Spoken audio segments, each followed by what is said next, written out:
To enjoy your life, enjoy your family. Law is a sacrifice. I love it. I really never did anything else, so I'm not telling you not to do it, but do it for the right reasons, because when I went to law school, it cost like $3,900 a year at NYU. It wasn't a sacrifice then. But in the years in which you are applying, take it seriously. If you are going to get saddled with $150,000 debt, don't do this because you just think, well, my friend is applying and I'm going to jump in. Jump in because you really want to become a lawyer, okay? Outstanding. Great advice on doing a cost-benefit analysis of law school. Thank you.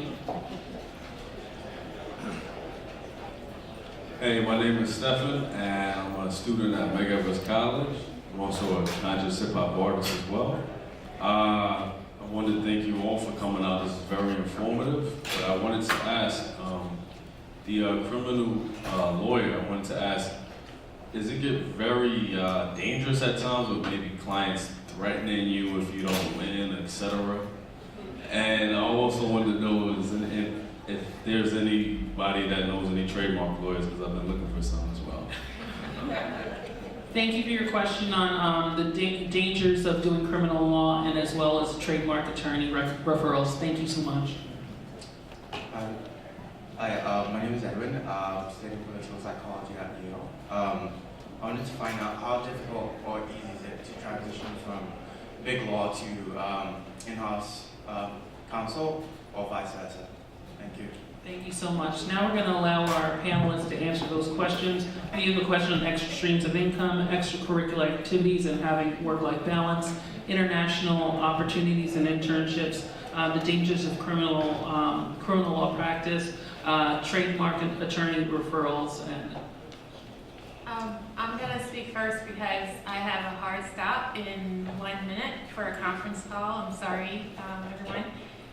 So with respect to the international student looking for internships, there are actually a lot of fellowships available for international students. There's a website called ProFellow where you can find things that are geared towards whatever your background or experience is. And you can also look at foundations that they're also very open to having international students, and in the social impact world, there's a lot of social impact organizations that are also looking for individuals to do policy or fellowships.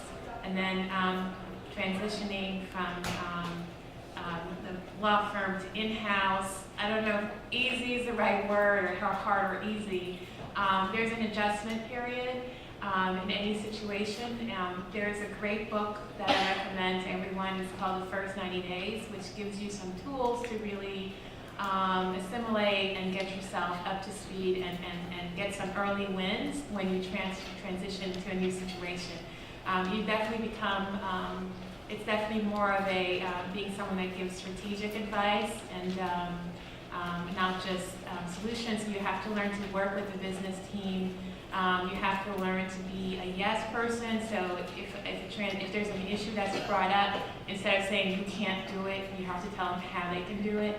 So those are some of the skills that get a little bit more difficult when you switch from a law firm to in-house. Thank you, and I'm sorry, I do have to leave. anyone else on that topic?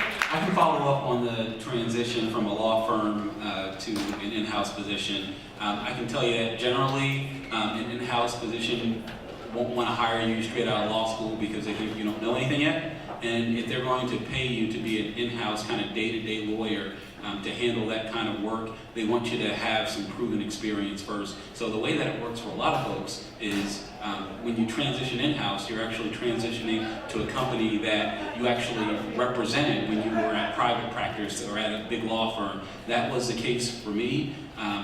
I worked with a particular company, with the Rico, a copier company, for years, and they became more familiar with me. So the way a law firm works is, you know, the relationship originally starts with the partner at the law firm, but after a while, the company will start to call the associate the younger attorney because they're cheaper. And they realize that that's the person that's actually doing the work. So you build that relationship as an associate at a law firm. They usually won't consider you till at least you have at least 5 years of practice. But if you are serious about transitioning in-house and you wanted to start at a law firm, it's really important to take those relationships seriously. Treat every issue that comes across your desk from an outside company with the attention that it deserves. Make the client feel like they're number one and know that they can reach you, and you'll start to build those relationships. So when the time comes to transition, you've already kind of laid the groundwork because you have those relationships with principals, whether it's a CEO or HR manager at a company that's kind of the primary client, will bring you over when it's an appropriate time. Excellent, thank you. Anything else before we move over to the other side? I want to just address the multiple streams of income and time question. As a solo practitioner, I get solicitations to go into all kinds of different things for my clients. I'm sorry, I get a lot of requests to go into all kinds of areas, make investments, to operate a consulting firm because I used to be in business and I could probably operate a really good consulting firm, but I'm practicing law, so it's got its own motor, and it's very, very difficult to, at least for me, to operate another business or to work in terms of multiple streams of income because my dedication is to my clients. Imagine if I took the time off from my practice to do something else and then my practice suffers, I get into a lot of trouble and my clients wouldn't like that. So that's one thing. I don't know if everybody else would agree. In terms of the time thing, we do have our weekends, and one of the good things about my practice is because I'm a solo practitioner, I can set my own time, I can set my own schedule. Now I still have to go do some work, but I can set my own schedule. So I coach, I coach the kids for the last several years in soccer.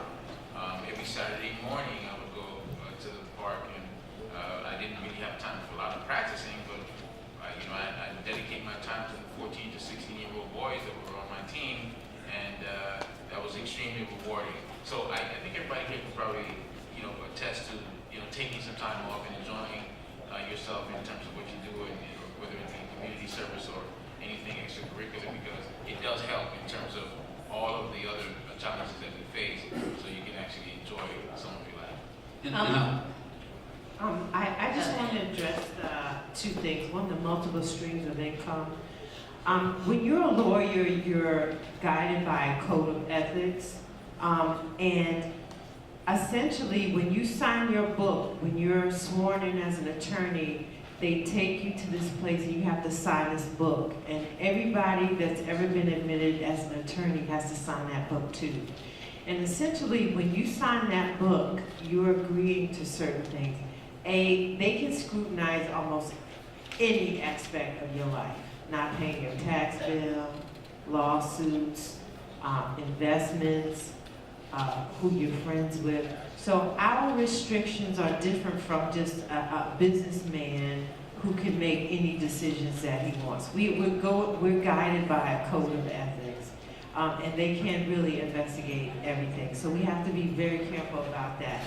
With respect to the criminal practice and defendants being dangerous, some are dangerous. I mean, I've never had it happen to me, but the person that was the head of our office was attacked by a defendant and drugged down 2 flights of steps. And then I had another colleague that was slashed. So it can't, I'm not saying it's that rarely rare. I've been doing this for 16 years. I've never had that happen to me. But I mean, they could, but they're no more different than a petitioner who doesn't get custody of their child comes back and shoots up the lawyer, which does happen. So, when you're dealing with the legal system, not everybody's rational, and sometimes those, I call them sleeping illnesses, will rise to the top.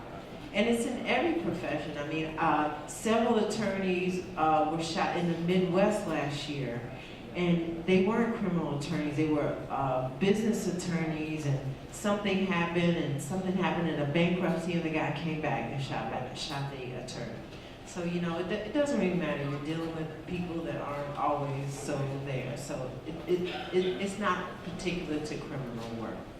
Right, just to piggyback on that, as I said, I did domestic relations work, and we did have a husband come to the office and tear up all the furniture with a knife. slashed it up, and so then we got cameras in the office so we could see who was coming and going. I also had a client's estranged wife call me on the phone and threaten me, called me all sorts of horrible names, including the N-word, and then said I was stopped. I don't know which I thought was worse. But what she didn't know was that we recorded those calls. And so when I called her attorney and I played it for him, and he said, "Did she say the N-word?" I said, "Yes." And we took it to court on Monday. And I just had my tape recorder sitting on the table, and she quickly settled the case. So it happens, but it happens in all lines of work, not just criminal. Yeah, and just one point, I also saw it a lot in labor and employment when I was director of labor and employee relations at various places. When people get terminated, they're pissed.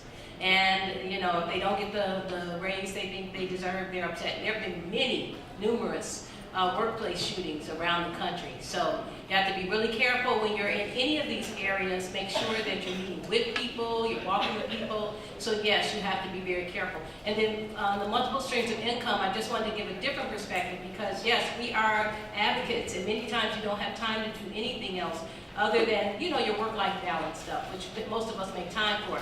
But I want to add, one of the reasons I shifted to academia is because it did allow me more flexibility to do some of the other things I wanted to do that I couldn't do at the law firm, that I couldn't do at Cook County Hospital System. So right now I'm a mediator and an arbitrator, so I hear employment disputes outside of, so parties get to take, it's called alternative dispute resolution. You don't have to go through court, sometimes it's by contract, where you decide you want to go to a privately contracted mediator or arbitrator to hear your case, so I do that. I teach HR management at local university because that's related, but everything I do is connected to what I do in law. So there's a lot of things you can do, but you have to have the right job that allows you that flexibility to do it. But I agree, if you're advocating on a daily basis, it's going to be very, very tough. But I've always made time for my family. I have 3 kids, always attended school trips, everything else. So we're going to move to this side, take these questions really quickly, and then we're going to try to get some quick responses.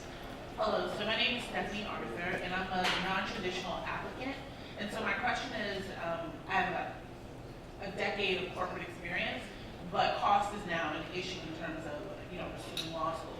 So if I go to a school in the Midwest that may give me a full ride, the reality is the schools that I did research don't have the highest bar passage rate. So can you speak to, you know, what your thoughts are on selecting a school that may not have, obviously, an ideal 80% or above, you know, bar passage rate? And the second thing really quickly is, if you take a risk and you go to a school in a smaller market, if that school does not have kind of the network to leverage you back into big law or a big market, what risk are you really taking? Is that a sensible choice?